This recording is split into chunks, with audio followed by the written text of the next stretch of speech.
What's up, everybody? Thanks as always for supporting the show. It would mean a lot to me if you would take a second to scroll down and hit that subscribe button to the Hoops Tonight YouTube channel, and then follow me on social media on TikTok, Instagram, and Twitter so you guys don't miss any of our content over the course of this season. All right, let's talk some basketball. All right, so number 7 on this list, the Golden State Warriors. It's 7-9. So the obvious question is, Jason, the Warriors are below 500. They've lost 7 of their last 8 games. How in the world would you consider them to be a contender? And the answer is really simple. Things have gone horribly wrong. And they're 7-9. So no, I'm not going to freak out. Now, I've seen a lot of freak out from Warriors fans.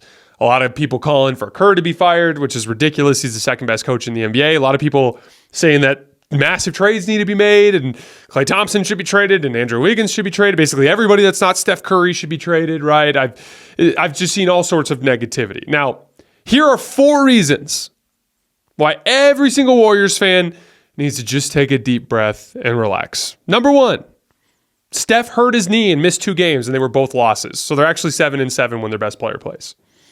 Number 2, Draymond Green has barely played. The Warriors have played 773 minutes this year. Draymond has only played 200. And he's your defensive anchor. He's probably your second or third best player, depending on who you ask. With how poorly Wiggins has been playing, he's probably your second best player, right? So your second or third best player overall has missed basically 3/4 of the season. That's a huge punch to the gut, right?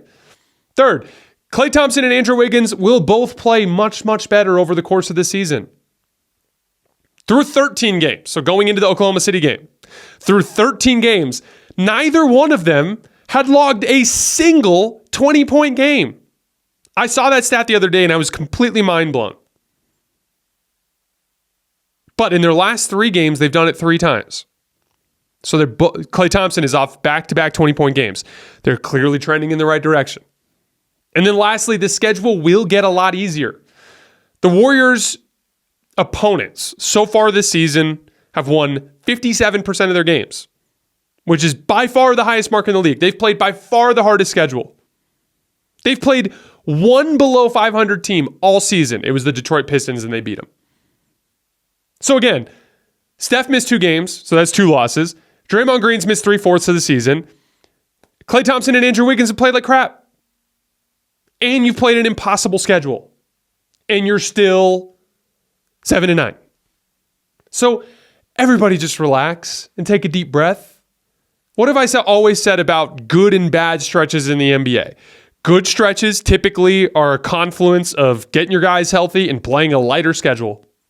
Whenever you win 8, 9, 10 games in a row, that's what happens.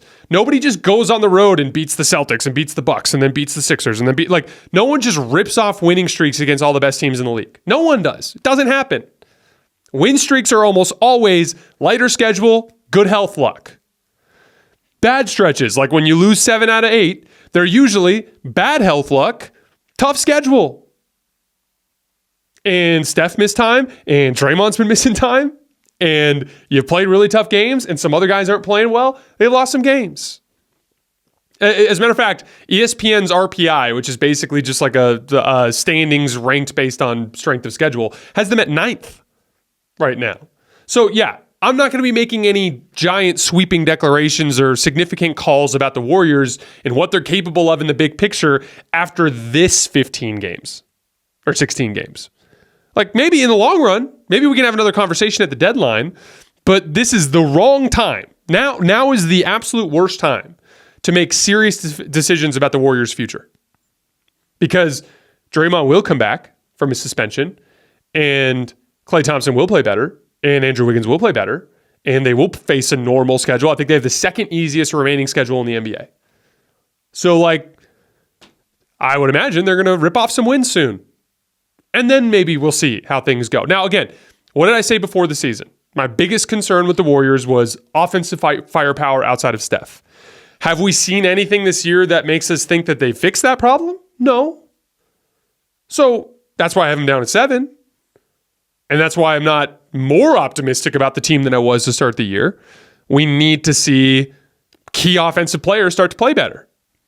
But there's just no reason to remove them from this tier over really bad evidence. Just evident, You know what I've learned about the Nuggets over the course of the last few weeks? That they can't win the title without Jamal Murray.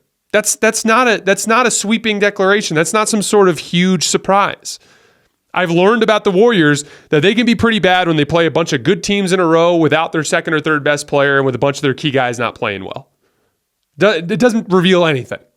And so that's why I still have them in my contender tier for right now.